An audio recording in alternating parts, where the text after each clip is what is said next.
오늘 말씀 제목은 하나님의 사랑은 최고의 선물입니다 라는 제목으로 말씀 함께 나누기 원합니다. 요즘 참 살아가는 것이 팍팍하죠. 참 힘들고 어려운 삶을 살아가고 있습니다. 특별히 자살하는 분들이 참 많이 늘어난 것 같아요. 그래서 제가 통계를 찾아보니까 2023년도 한 해 동안 자살한 분이 13,978명이라는 거예요. 거의 14,000명가량이 자살을 했다고 합니다. 인구는 점점 줄어가는데 자살하는 숫자가 굉장히 이렇게 많다는 것. 그리고 하루에 평균 39.3명이 돌아가시는 거예요. 그러니까 수십 명의 사람들이 하루에 그렇게 죽음을 생각하는 삶을 살아가고 있다는 것입니다. OECD 최고의 숫자죠. 최고치를 우리가 기록하고 있습니다. 그 중에서도 노인층 자살 숫자가 압도적으로 많아요. 왜 그럴까? 이전에 그걸 당연하게 생각했던 것들이 하나 둘씩 내게서 떠나가죠. 지나가죠. 그러면서 이제 살 소망이 없는 거예요. 내게 이제 소망이 없다. 이전에 그 가족도 나이 들어서 그 직장을 잃고 또 건강마저 자신했던 그 건강마저 나이가 들게 되니까 건강도 잃게 되어지고 사랑하는 가족들도 잃게 되어지고 내가 이 세상 가운데 누구로부터 사랑받는 존재가 아니라는 것을, 소망이 없다는 것을 느끼게 되는 순간 사람들은 뭘 생각합니까? 죽음을 생각하는 거예요. 여러분, 소망을 잃어버린 것이죠. 내가 일평생 이거 붙들고 살아가면 내가 이것이 나에게 행복을 줄 줄 알고, 이것이 나에게 저 기쁨을 줄 줄 알고, 이것이 내 인생 가운데 평안을 줄 줄 알고 살아왔는데 나중에 보니까 이것이 진정한 소망이 아니었던 거예요. 보니까 이 소망마저도 참 부끄러운 소망이 되고 만 것 아니겠습니까? 여러분, 험한 세상을 살아가면서 여러분 무엇을 붙들고 살아가고 계십니까? 여러분 붙들고 있는 그 마지막 소망의 근거는 과연 무엇입니까? 세상 사람들이 험함 속에 괴로운 이유가 뭐예요? 소망인 줄 알고 일평생 그거 붙들고 쫓아 살아왔는데 달려보니까 그것이 진정한 소망이 아니었다는 데 있는 것입니다. 그저께인가 우리 국민 배우 김수미 씨가 소천하셨죠? 이분이 사실 크리스찬이 아니에요. 아닌데 나중에 그 김혜자 권사님을 비롯해서 주변에 많은 크리스찬으로 말미암아 전도를 받게 되어지고 예수 믿게 되어지고 크리스찬이 된 거예요. 그래서 마지막 그 영정이 놓여진 그 명패에 보니까 집사 김수미 이렇게 써 있더라고요. 이분의 간증을 제가 들은 적이 있어요. 이분이 건강이 이제 노년에 사실 좋지 않았거든요. 그래서 한 간증 프로그램에 나왔는데 배우 신현준 씨가 인도하는 간증 프로그램이었는데 거기서 얘기하는 거예요. 어머니 그렇게 몸이 안 좋으시고 하는데 그렇게 간증 집회를 많이 다니시더라고요. 그러니까 내가 몸이 안 좋지만 내가 평생 하나님 사랑을 모르고 하나님 모르고 살았던 것이 얼마나 후회가 되는지 모른다고. 이제와 하나님을 사랑을 알고 하나님이 살아계시다는 것을 깨닫게 되는 순간 나같이 이렇게 인생을 허비하는 사람들에게 한 영혼이라도 한 사람이라도 하나님을 만나게 하기 위해서 내가 이렇게 간증 집회를 몸이 안 좋지만 이렇게 다닌다고. 그러니까 제가 보니까 이분의 죽음이 복된 죽음인 거예요. 이미 이 영혼이 하늘나라에 입성하게 되어서 수년 동안 중환자실에서 고통당하는 게 아니고 정말 이렇게 잠자면서 소천하셨잖아요. 그러니까 얼마나 복된 죽음을 맞이하게 됐는가. 하나님께서 김수미 우리 배우를 사랑하셔서 곁에 두고 싶으셔서 그렇게 이렇게 불러가신 걸로 저는 믿습니다. 여러분, 바로 김수미 배우가요 소망을 발견했잖아요. 살아갈 이유를 알게 된 거예요. 내가 무엇을 붙들고 살아가야 되는지를 깨닫게 된 것 아니겠습니까? 그러니까 인생의 방황은요 예수 그리스도를 만날 때 끝이 나고요, 신앙의 방황은 좋은 교회를 만날 때 끝이 납니다. 좋은 교회가 어느 교회일까요? 서원교회입니다. 지금 갈등하고 계신 분들, 여러분 우리 교회에 잘 정착하셔서 등록하시고 저희들과 더불어서 함께 신앙생활하는 귀한 은혜가 기쁨이 우리 가운데 있게 되기를 주님으로 축복합니다. 여러분, 세상의 소망은요 다 부끄러운 소망이 되는 거예요. 이 세상에는요 이 부끄러운 소망들로 가득 차 있습니다. 그런데 우리에게 반가운 소식이 있죠. 부끄럽게 하지 않는 소망이 우리 가운데 있다는 거예요. 뭘 말합니까? 로마서 5장 5절 말씀을 우리에게 말씀합니다. 읽어보도록 할까요? 시작. 소망이 우리를 부끄럽게 하지 아니함은 우리에게 주신 성령으로 말미암아 하나님의 사랑이 우리 마음에 부은 바 됨이니. 세상의 모든 것들 다 지나가요. 다 떠나가요.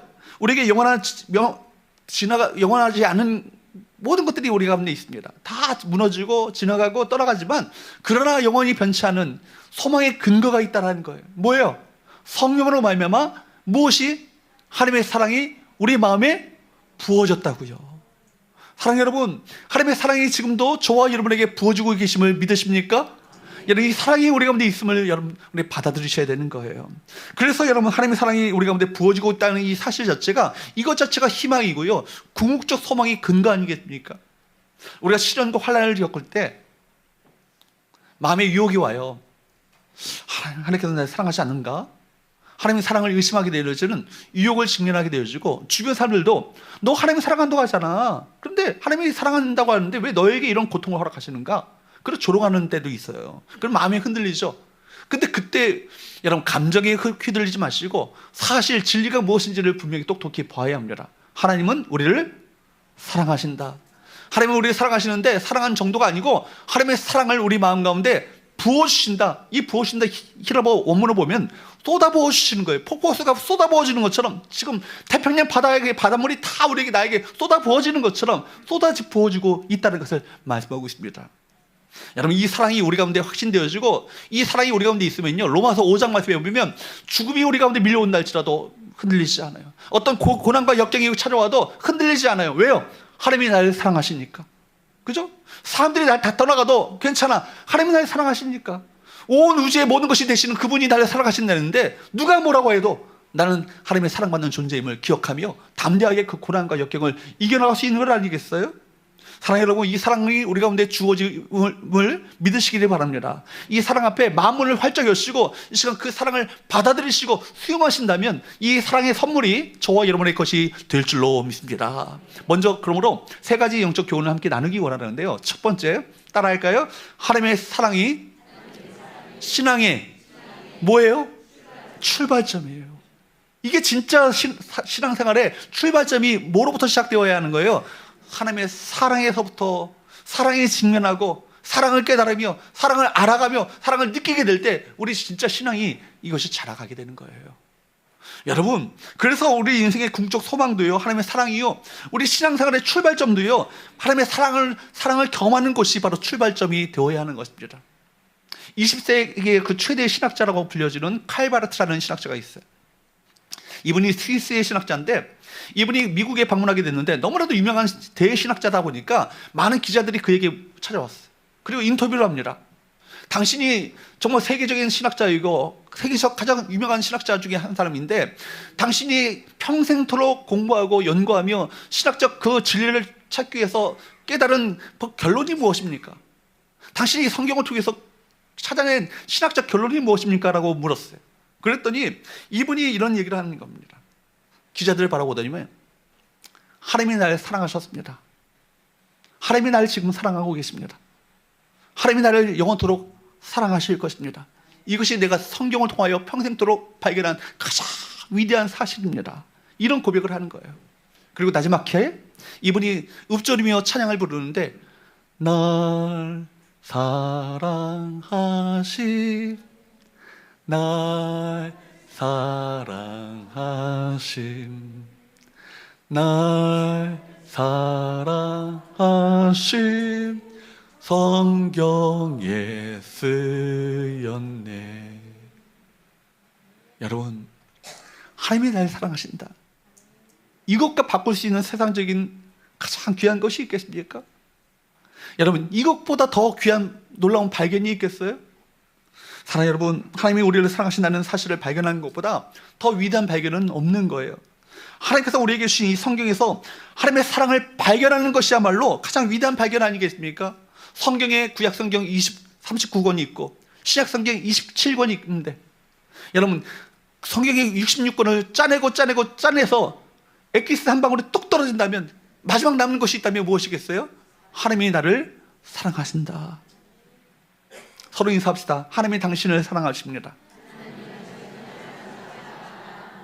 그래서 여러분, 이것이 가장 핵심적인 진리가 뭐예요? 요한복음 3장 16절 말씀 아니에요?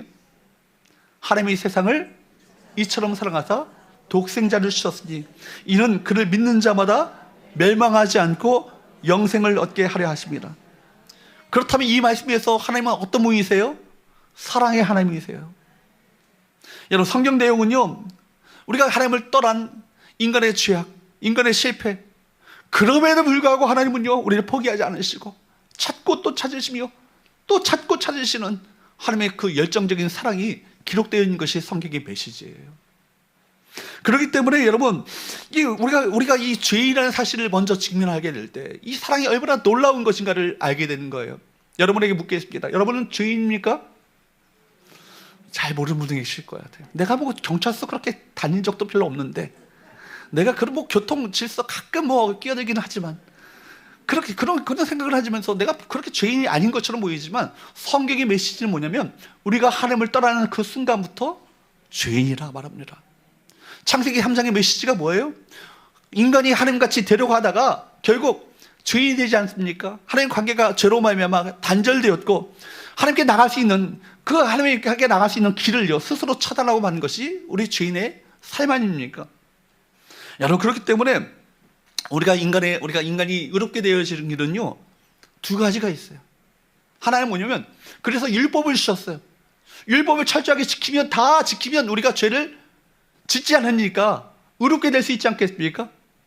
여러분, 교도소에 죄를 범해서 가는 분이 대한민국 헌법의 모든 조항을 다 어겼기 때문에 갑니까? 아니면 죄를 하나 어겼기 때문에 갑니까? 죄를 하나 어겼기 때문에 가죠. 율법의 여러분 모든 조항을 깨끗하게 다 지킨 분이 계십니까?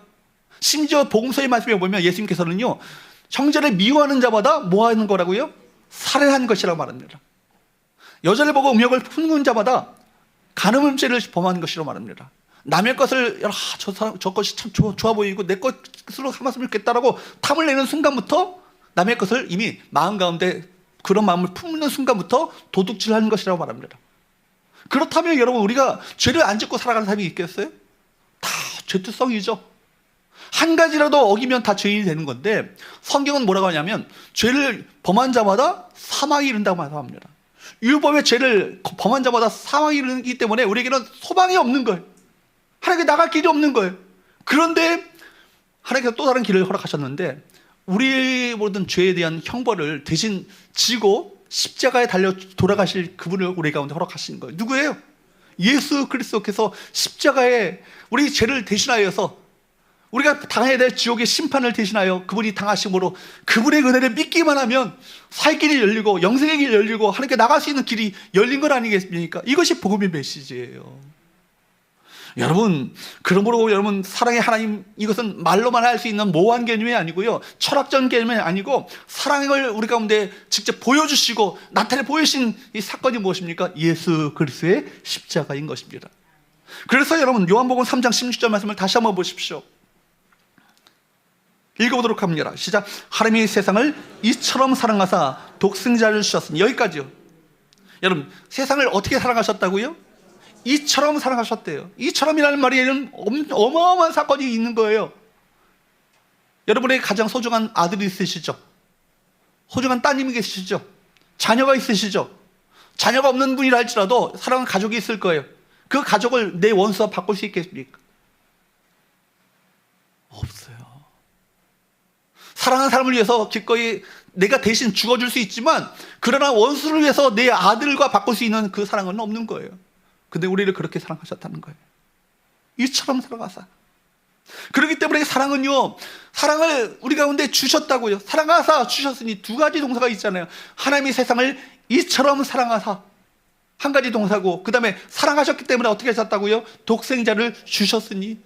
세상의 사랑은요, 거래적인 사랑이에요. give and take예요. 줬으니까 받는 거예요. 그러나 여러분, 나중에 줬는데 내가 그 사랑을 안 받아, 내게 안 줘. 그러면 어떻게 될까요? 이것이 사랑이 오히려 애증이 되고요, 증오가 되어지고 분노가 되어서 심지어 죽이기까지 합니다. 배신감에. 그러나 여러분, 하나님의 사랑은요, 우리에게 일방적으로 베풀으시는 그 사랑 아니에요? 이 사랑이 우리 가운데 부어지었다고 말하고 있지 않습니까? 여러분, 그렇기 때문에 이 사랑은요, 추상적인 철학적 개념도 아니고 추상명사도 아니고 뭐예요? 동사예요. 사랑하사 주셨으니. 여러분, 그러니까 여러분, 이 알뜰마트한 추상적인 개념이 아니라 구체적으로 자기의 아들, 가장 소중한 아들을 십자가에 처절하게 내어주시는, 피눈물 흘리시면서까지 우리를 구원코자 하셨던 그 사랑이 구구절절한 내가 이번에 십자가상에 어려져 있는 건 아니겠습니까? 여러분, 그러므로 하나님이 세상을 이처럼 사랑하사라고 하셨는데, 이 세상 속에 누가 있어요? 제가 있고요, 여러분이 있는 거예요. 그래, 이 사랑 앞에 감격할 수밖에 없는 건 아니겠습니까? 그래서 우리가 신앙으로 들어가게 될 때 교리적이나 여러분 지식적으로가 아니라 이 사랑을 느끼고 체험하는 그 사랑으로 진입해야 하는 것입니다. 이 사랑을 직면하고 만나야 하는 것입니다. 이 사랑을 느끼고 여러분 경험해야 하는 것입니다. 그래야 여러분 우리 신앙이 정말 제대로 된 신앙으로 자라갈 수 있는 거예요. 사랑에 대한 이론서 100권 1000권 읽었어요. 사랑은 이런 것이고 이렇게 사랑할 때는 이렇게 해야 되고 이렇게 사랑할 때는 이렇게 이런 기술로 가지고 이렇게 여자한테 접근해야 된다. 백날 읽어도 뭐예요? 사랑 한번 못 해본 사람은요 그 사람 사랑 모르는 거예요. 그죠? 사랑에 대한 이론을 빠삭하게 알아. 그래서 사랑 한번 못 해본 모쏠이야 모쏠. 사랑 알아요? 몰라요. 사랑을 해봐야 사랑에 대한 그 마음을 알고 사랑에 대한 뜨거운 열정을 알게 되어주고 안전한 선아 당신 생각 이런 생각이 든 거예요. 그죠? 여러분 마찬가지예요. 여러분 하나님의 사랑을 만나셔야 사랑을 많이 듣고 아는 것으로 끝나는 게 아니라 사랑을 만나고 경험하셔야 이 사랑 앞에 우리가 감격하게 되어지고 사랑 앞에 몸밖에 들릴 거 없어서 이 몸과 침례하며 진정한 헌신의 자리로 충성의 자리로 나갈 수 있는 것 아니겠습니까? 여러분 그렇지 못하면요 사랑을 못 만나면요 겉만 왔다 갔다 하는 종교 생활에 전락하고 말하는 거예요.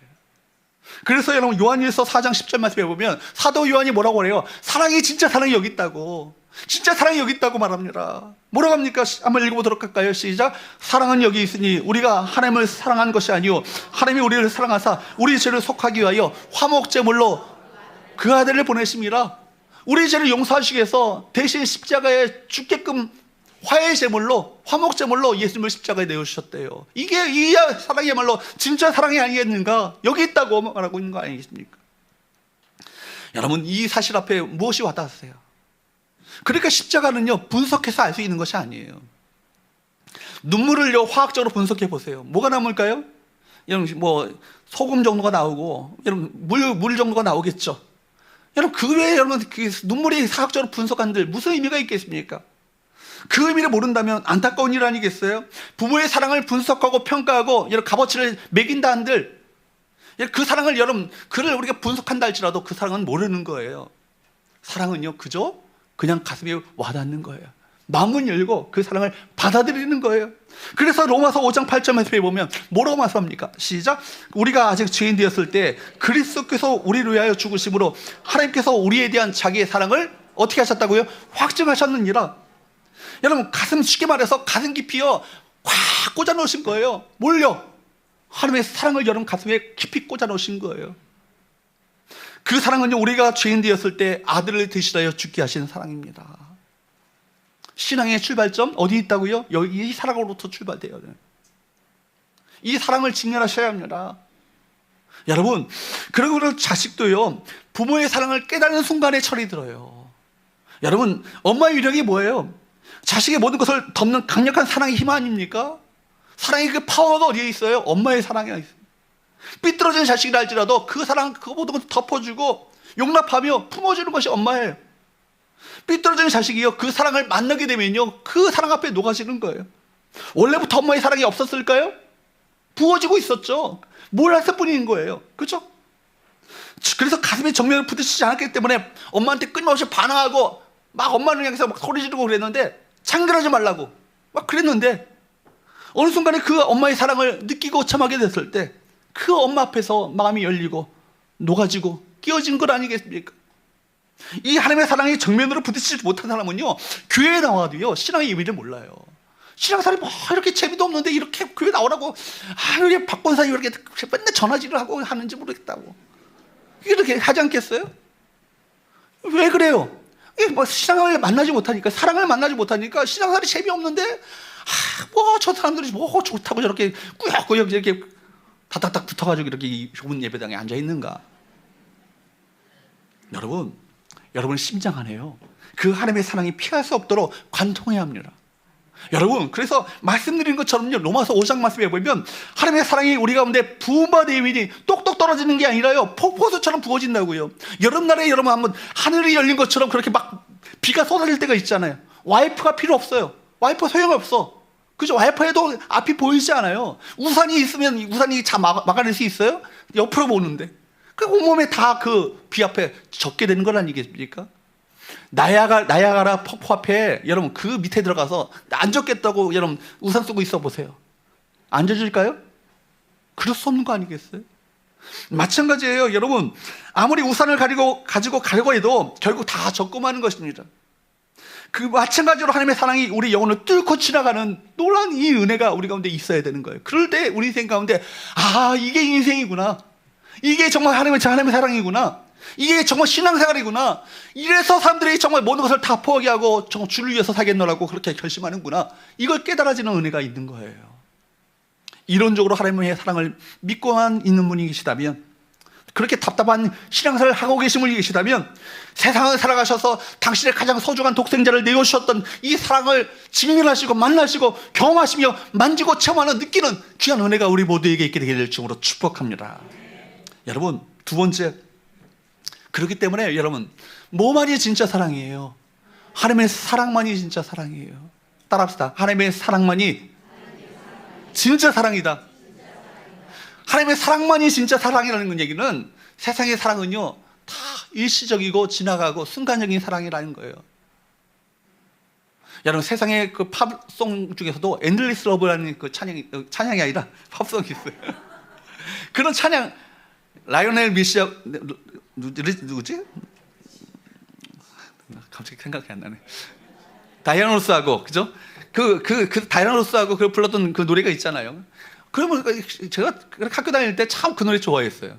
좋아했는데, 엔들리스 러브 거짓말이에요. 뻥이에요, 여러분. 남녀 간의 사랑이, 영원한 사랑이 어디 있어요? 죽음으로 끝나는 거예요, 결국. 사랑은 다 끝나는 거예요. 뒤돌아서면 남이에요. 그래서 남편 아니에요? 여러분, 그런 거예요. 세상의 사랑은 그런 거예요. 그러니까 여러분, 그런데 하나님의 사랑은요 영원하대요. 과거에도 우리를 사랑하셨고, 지금도 사랑하셨고, 사랑하시고, 앞으로도 영원토록 변치 않게 사랑하실 그 사랑이 우리 가운데 부어진 바 되었어요. 그렇기 때문에 여러분, 하나님의 사랑은요 우리 가운데 우리에게 일방적으로 부어주시는 하나님의 그 프로포즈 아니겠습니까? 먼저 사랑하기로 결심하신 거예요. 작정하신 거예요. 어떤 분은요, 목사님, 그래서 제가 주님께 사랑받을 만한 뭔가가 있으니까 우리 주님이 나를 사랑하셨죠, 그렇게 말한 분이 계시는데, 아니요, 1도 없어요. 저와 여러분은요 자격이고 조건도 없는, 그런 자격 조건 없는데 따지도 않고 묻지도 않고 우리를 사랑하기로 결심하신 거예요. 여러분, 그렇기 때문에 로마서 5장 말씀에 보면 뭐라고 말씀하세요? 우리를 향한 하나님의 사랑 때문에 그리스도가 죽으셨다는 말을 계속해서 반복해요. 그런데 언제 우리를 위해서 죽으셨어요? 우리가 아직 연약할 때, 우리가 아직 죄인 되었을 때, 우리가 하나님과 원수 되었을 때, 그분이 먼저 우리 찾아오시고, 그분이 먼저 우리를 위해서 죽으시고, 그분이 우리에게 먼저 사랑의 그 일방적인 프로포즈를 하셨다라는 거예요. 그래서 기독교 베스트셀러 작가인 필립 얀시는요 이런 얘기를 해요. 불교의 팔정도, 힌두교의 카르마, 그리고 유대교의 율법, 이슬람의 코란, 이 모든 것은 다 신에게 인정받는 방법을 제시하고 있다. 내가 모든 것을 다 지키고 행해야 신이 그렇게 인정해 줄 것이다 라고 말하고 있지만, 성경이 말하고 있는 복음, 기독교는 그것이 아니라 무조건적 사랑을 말하고 있다. 누구의 무조건 사랑일까요? 하나님의 무조건적인 사랑이죠. 예수 그리스도의 십자가를 통해서 이 진짜 사랑을 우리 가운데 보여주신 것 아니겠어요? 고등학교에 한 수학 선생님이 계셨어요. 이분이요, 인생을 이렇게 인생에 대한 어떤 그런 문제들을 고민하다가 인생이 그렇게 험한 거예요. 인생의 모든 문제들이 수학 공식처럼 딱딱딱딱 떨어지면 얼마나 좋을까라는 생각에서 하다가 불교가 좋아 보여요. 불교가 뭔가 어떤 산속에 들어가서 떡떡떡떡떡떡 일부러 정적을 하면서 한가운데서 신에게 어떤 그런 내가 그렇게 나갈 수 있는 길이 열리지 않겠는가 마음에서 들어가 봤어요. 절간에 들어가서 스가 됐어요. 뭔지 아시죠? 승려가 되셨습니다. 승려가 되셨는데, 그때 이분이 들어가 보니까 불교가 썩어도 그렇게 썩은 게 없는 거야. 너무 썩었어요. 그래가지고 이분이 내가 깨끗한 정말 깨끗한 스들을 좀 배출할 불교 대학을 만들어야겠다 생각해가지고 땅을 사고 하는데, 사기꾼에게 속아가지고 이분이 교도소에 들어가게 된 거예요. 근데 이분이 그 간수에게, 자기를 지키는 간수에게 목탁 하나 하고 불경을 좀 반입해달라고 요청을 한 거예요. 그런데 이분을 지키는 간수가요 기독교 신자예요. 성경을 넣은 거예요, 성경을. 그러니까 얼마나 황당한 거예요. 불경이 와고 목탁이 와야 되는데 성경을 집어넣으니까 인간이 뭐야 이거 그런 생각에. 근데 지피지기면 백전백승이다 해서 내가 모든 불교의 교리를 가지고 기독교의 모든 교리를 내가 까발리겠다, 다 그냥 반박하겠다 하는 생각을 가지고 이걸 열심히 성경을 보기 시작한 거예요. 근데 성경에 보니까 이런 얘기가 있어요. 성경이 아니라 불교에 보면 이런 얘기 있어요. 한 외아들을 키우고 있었던, 독자를 키우고 있었던 과부가 있었는데 아들이 갑자기 죽은 거예요. 그 아들을 너무나 슬픈 나머지 이 아들을 데리고, 이 죽은 아들을 데리고 석가모니를 찾아갔어요. 석가모니 찾아갔더니 석가모니가 얘기하는 거예요. 이 아들을 어떻게 하면 살릴 수 있냐고 물어볼 때 저 아래만 내려가서 죽음을 맛보지 않은 모든 가문에 그 가문을 찾거든. 그 가문에 있는 집에 바로 물, 냉수한 것을 그 아들에게 먹이면 이 아들이 살아나게 될 것이라고. 그래가지고 그때 좋은 소식이야. 죽음을 맛보지 않은 가문을 찾아가가지고 냉수한으로 그만 있으면 이 아들을 살릴 수 있다는 그 희망 속에서 샅샅이 다 뒤졌어. 죽음을 맛보지 않은 가문이 있어요, 없어요? 없어요. 그랬더니 어떻게 된 거냐고 석가모니 찾아와가지고 얘기했더니 이것이 인생이니라.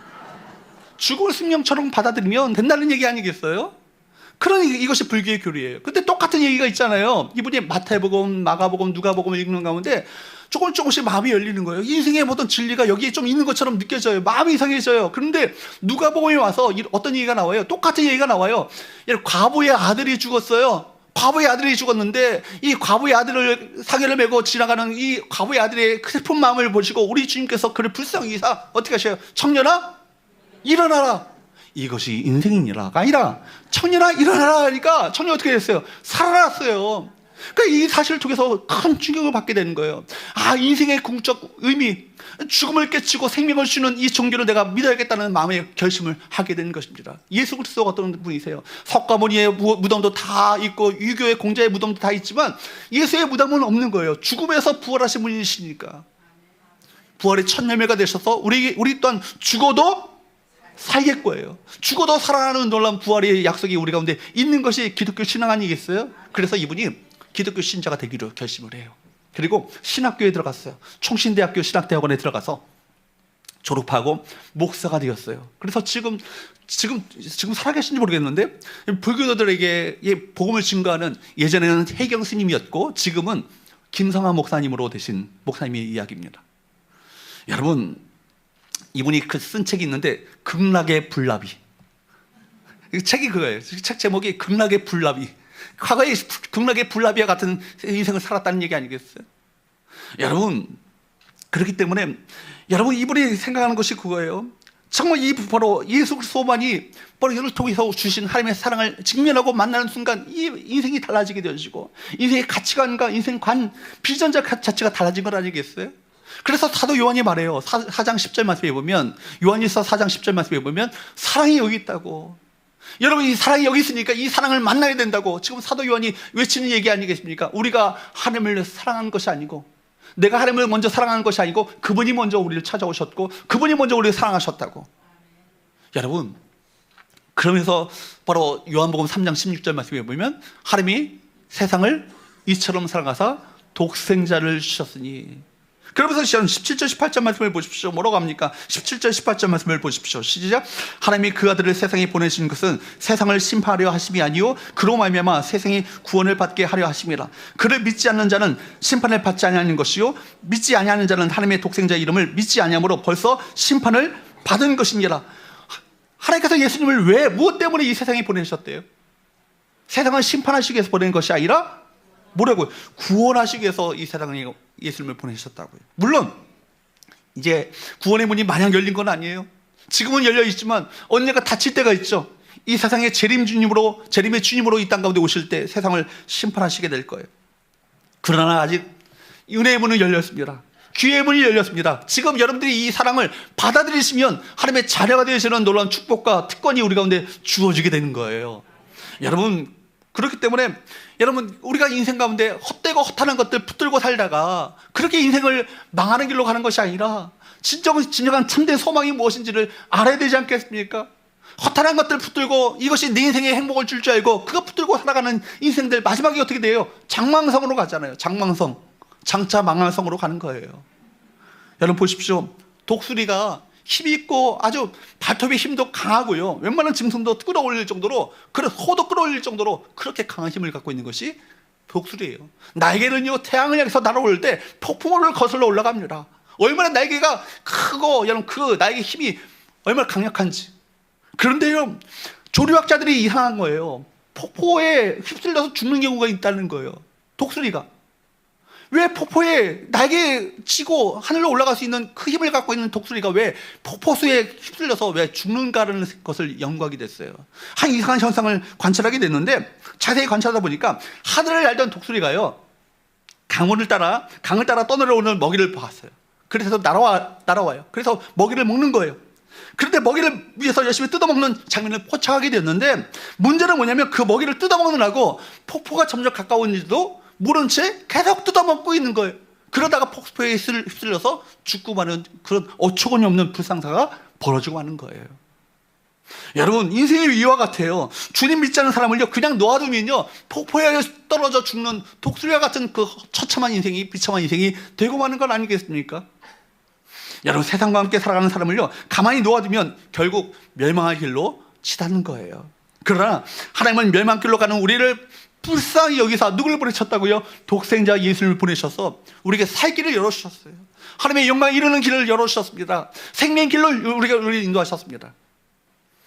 여러분 누가복음 15장 말씀에 보면 이 하나님의 사랑을 우리에게 잘 그려주고 있어요. 여러 가지 비유가 있는데 그 중에서도 잃어버린 아들을 찾고 기다리는 아버지의 사랑을 보여주는 탕자의 비유가 있죠.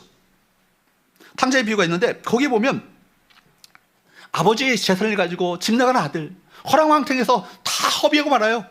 그런데 그 아들을 어떻게 해요? 아버지는 뭐하고 있어요? 기다려요. 또 기다려요. 또 기다리고 또 기다립니다. 언제까지요? 돌아올 때까지 기다리는 거예요. 아들이 돌아왔을 때 그를 묻지도 따지도 않고 무조건 환대하면서 그를 맞아줍니다. 정말 감격 어린 눈물로 얼룩진 얼굴을 가지고 얼굴을 비비고 키스를 하며 안아주고 포옹하며 겉옷을 벗기고 새 옷을 입히고 신을 신기고 가락지를 끼워주는 놀라운 축복을 그에게 허락하시는 거예요. 세상에 들어가면 어떻게 이 장면을 그릴까요? 이놈이 어디라고 여기를 함부로 썩 나가지 못할까? 이렇게 나오지 않겠어요? 그런데 이 성경의 아버지는요 달라요. 그냥 맞아주는 거예요. 그냥 부비는 거예요. 포옹하는 거예요. 그 아들이 돌아옴으로 말미암아 감격의 눈물을 흘리고 또 흘립니다. 그 아들이 한 것이라고는요 아버지께 돌아온 것뿐이에요. 그거 외에는 없어요. 그런데도 불구하고 아버지는요 그거에 감격하시는 거예요. 그거에 기뻐하시는 거예요. 탕자는 고기를 도저히 들 수 없는 증인 아니겠습니까? 아들이 한 것이라고는 돌아온 것밖에 없어요. 그런데 돌아온 순간부터 아버지의 사랑은요 조건 없이 폭포수처럼 부어주고 있는 거예요. 조건 없이 용서하시고 아버지가 되어주시는, 이제는 너 고아처럼 살지 마, 내가 너의 아버지가 되어주겠대. 그런 같은 그런 사랑의 메시지를 그 비유를 통해서 우리 모두에게 주고 있는 것 아니겠습니까? 이런 그를 믿는 자마다 멸망하지 않고 하나님의 자녀가 되어주는 축복을 우리 가운데 허락하신 거예요. 그러므로 여러분 이 사랑을 받아들이셔야 합니다. 이 사랑의 선물을 여러분 받아들이시는 가운데 이 인생의 참된 행복이 시작되어지는 거예요. 그러므로 세 번째, 마지막으로 따라할까요? 선물은 받아들여야 한다. 선물은 뭐예요? 받아들여야 돼요. 선물을 안 받아들이면요 다시 그 수치 거부가 되면요 다시 선물을 준 사람에게 되돌아가게 되는 거예요. 여러분 사랑하는 하나님께서 우리에게 주신 가장 큰 선물이라는 이 사실, 이 앞에 무엇을 느끼십니까? 이 선물을 받아들여야 누구 것이 돼요? 내 것이 되는 거예요. 여러분 받아들이지 않으면요 그 사랑을, 우리 주님은요 인격적인 주님이시기 때문에 이 사랑을 줄 수 없는 것 아니겠습니까? 미국의 잭슨 대통령 시절에 있었던 일이에요. 여러분 그 법률 논쟁이 벌어졌습니다. 대통령이 한 죄수에게 특별 사면령을 내렸어요. 특별 사면령을 내렸는데 이분이 바로 이 죄수가요, 나는 죄를 너무 많이 지은 사람이기 때문에 이 특별 사면령을 받아들일 수 없다, 이 감옥에서 더 있어야 된다고 고집하면서 이 특별 사면령을 받아들이지 않는 거예요. 그러니까 변호사들 사이에서 논쟁이 벌어졌죠. 특별 사면령, 특사령을 받아들이지 않는 자에게 이 특사령이 유효한 것인가? 여러분 본인이 거절하는 특사령이 될 수 있는가? 결론이 어떻게 날지 아십니까? 본인이 수락해야 특사령도 특별 사면령도 특별 사면령이 될 수 있다라는 거예요. 받아들여야. 그래서 그 죄수는요 계속 감옥에 지내게 됐습니다. 이것 우리에게 똑같이 적용되는 거예요. 예수의 십자가를 통해서 우리 하나님의 사랑이 우리 가운데 부어지고 일방적으로 프로포즈하고 계셔요. 이 프로포즈를 받아들여야 여러분이 것이 되는 건 아니겠어요? 전적인 주님의 은혜 아니겠습니까? 하나님의 특별 사면령을 받아들이면 그 사람은요 죄로부터 해방되어 자유케 되어 영생을 얻습니다. 그러나 하나님의 특별 사면령을 받아들이지 않으면 그 사람은 여전히 죄 가운데 살며 결국 도리어 하나님의 진노를 받게 되는 것이죠. 그래서 요한복음 3장 36절 16절 이하에 쭉 얘기하다가 마지막에 가서 이런 얘기를 하는 거예요. 사도 요한이 시작. 아들을 믿는 자에게는 영생이 있고 아들에게 순종하지 아니한 자는 영생을 보지 못하고 도리어 뭐가 있다고요? 하나님의 진노와 심판이 있는 거예요. 그러니까 여러분 하나님의 사랑을 수용하느냐, 이 선물을 받아들이느냐, 받아들이지 않느냐에 따라서 인생은 인생극장이에요. 인생극장. 그래 결심했어. 그죠? 옛날 이휘재의 인생극장 기억나세요? 받아들이는 순간부터 달라지는 거예요. 아니 나는 안 받아들이겠어. 그 인생이 달라진 건 아니겠습니까? 사랑하는 여러분, 예수의 십자가를 정말 가슴 깊이 받아들일 수 있기를 주보로 축복합니다. 존 웨슬리라는 그 감리교 창시자가 있어요. 목사님이 계시는데 이분 목사의 아들로 태어났고 아주 훌륭한 목회자의 가정에서 자랐죠. 그리고 영국의 국교인 성공회에서 목사 안수를 받았어요. 그래서 이분이 옥스퍼드 대학에서 공부를 잘했기 때문에 미국의 선교사로 파송됐는데 신학교에서 가르치는 거예요. 히브리어 헬라어를 가르치고 신학을 가르쳤어요. 그런데 신학교에서 가르치고 선교사 활동을 했는데도 불구하고 마음에 기쁨이 없는 거예요. 그렇게 선교사의 어떤 사역을 실패로 본인이 귀결 짓고 다시 본국으로 돌아오게 되었는데 대상을 건너는 그 배에서 폭풍우가 밀어닥치게 되었습니다. 그래서 여러분 그 배가 침몰 직전까지 간 거예요. 많은 사람들이 아비규환이 되었죠. 막 소리 지르며 이제는 끝났다고 우리 이제 정말 타이타닉 그 침몰하는 배처럼 그렇게 사람들이 소리를 지르며 그렇게 절망 가운데 빠졌어요. 그런데 한켠에서 찬송 소리가 들리는 거예요. 배 갑판에 보니까 몇 명의 모라비안 공동체의 성도들이 하나님을 찬양하며 예배하는 거예요. 도대체 저 사람들은 어떤 사람들이길래 저렇게 폭풍과 몰아닥치는 이 위기 상황 가운데 하나님을 찬양하며 기쁨과 평안 가운데 저렇게 하나님을 경배할 수 있는가? 도대체 그 이유를 알 수 없었던 거예요. 나는 내 신앙이 과연 무엇인가에 대한 깊은 고민 가운데 빠지게 되었죠. 그리고 이분이 무사히 그래도 배가 침몰하지 않고 영국으로 돌아오게 되었어요.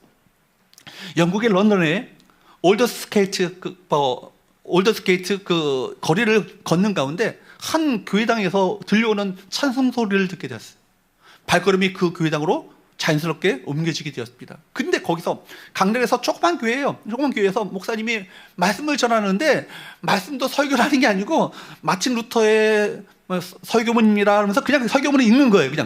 그냥 고개도 쳐듣지 않고 읽는데 복음의 내용이 뻔하죠. 그 내용이 뭐냐면 예수 그리스도를 믿어야만 우리가 구원을 받을 수 있고 행함이 아니고 하나님의 자비와 긍휼에 매달려야 하나님의 그 은혜가 우리 가운데 주어지게 될 것이고 그리고 바로 그 하나님의 음성 그 사랑을 우리가 받아들이게 된다면 바로 우리가 생명을 얻고 평화와 기쁨을 얻게 될 것이다. 뻔한 메시지 아니에요? 그렇죠? 예수 믿으면 평화와 기쁨과 정말 영생을 얻게 될 것이다. 이 메시지인데 너무 잘 알고 있었던 메시지인데 그날따라 이 웨슬리의 가슴 속에 하나님의 음성으로 들려지게 되는 거예요. 왜 내 하나님의 사랑을, 내 사랑을 가슴 깊이 받아들이지 않느냐. 그죠? 이분이 교회당 한켠에서 앉아가지고 울고 또 운 거예요. 하나님이 나를 이렇게 사랑하시는데, 나를 이렇게 깊이 있게 사랑하시는데, 내가 세상의 그런 것들 때문에, 환경 때문에 내가 일희일비했고 낙심하고 절망했던 과거의 세월들이 얼마나 후회가 되는지 몰라요. 울고 또 울고 울었습니다. 그리고 이 사람 사실 외적으로 보면 훌륭한 신앙인 아니에요. 훌륭한 신학교를 졸업했고 여러분 공부도 잘해가지고 신학교 교수까지 됐습니다. 선교사까지 됐습니다. 그런데 실상은 십자가의 사랑을 가슴 깊이 경험한 적이 한 번도 없었던 거예요.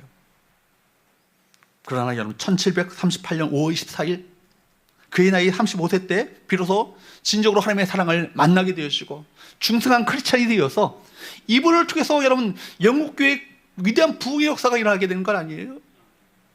가치관이 달라지고 인생관이 달라지고 세상을 바라보는 비전이 달라지게 된 거예요. 여러분 어떻습니까? 변화되기 이전에 웨슬리처럼 형식만 갖춘 명목상 교인입니까? 아니면 하나님의 사랑을 가슴으로 온몸으로 체험하며 폭풍과 비바람 속에서도 기쁨으로 하나님을 찬양하는 모라비안 공동체의 성도들과 같이 정말 하나님의 사랑을 깊이 있게 만난 성도입니까? 여러분 얼굴은 어떻습니까? 여러분 마음은 어떤 상태 가운데 있습니까? 변화되기 이전에 웨슬리처럼 좋은 주위 환경으로 인해서 고민하고 두려워하며 염려 근심 가운데 전전긍긍하며 살아가고 계십니까? 아니면 모라비아 성도들처럼 기쁨과 평강이 여러분 심령, 그 심령을 여러분 가득 채우는 놀라운 축복 가운데 살아가고 계십니까? 비결이 뭐예요? 사랑을 만나셔야 돼요. 사랑을 경험하셔야 돼요. 사랑을 마음 깊이 열고, 하나님, 내가 주님의 사랑 앞에, 날 기다리고 계시는 하나님의 사랑 앞에 내가 손들고 전부여 의지옵소서. 전부여 의지옵소서. 손 들고 옵니다.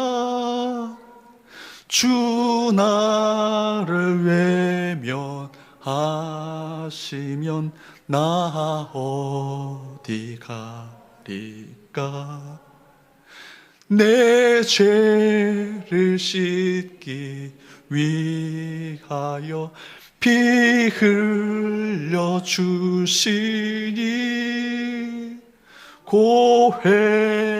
고회개하는 마음으로 주와. 아버지 그렇게 날 사랑하셨는데 내가 그 사랑 앞에 내가 세상의 조건, 환경 바라보며 낙심하고 절망 가운데 살았던 하나님, 아버지 나를 용서하여 주옵소서. 내가 이 시간 그 사랑을 앞에 믿음으로 반응하기 원합니다.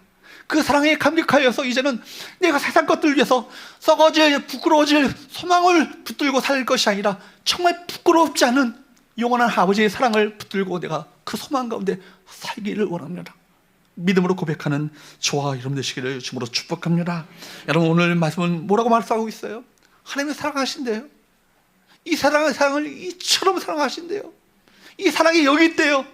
이 사랑을 먼저, 그 사랑을 우리 가운데 베풀어 주셨대요. 연약할 때, 죄인 되었을 때, 원수 되었을 때 그분이 먼저 찾아오셔서 그 사랑을 우리 가운데 베풀어 주셨대요. 하나님, 이 사랑 앞에 내가 마음을 열기 원합니다. 이제 이 사랑에서 떠나지 않겠습니다.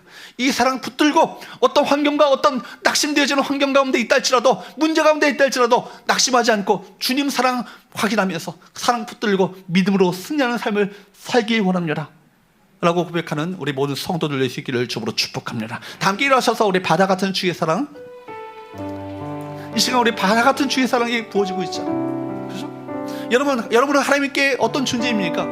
하나님의 가장 VIP입니다. Very important person입니다. 가장 소중한 사람 아니겠어요?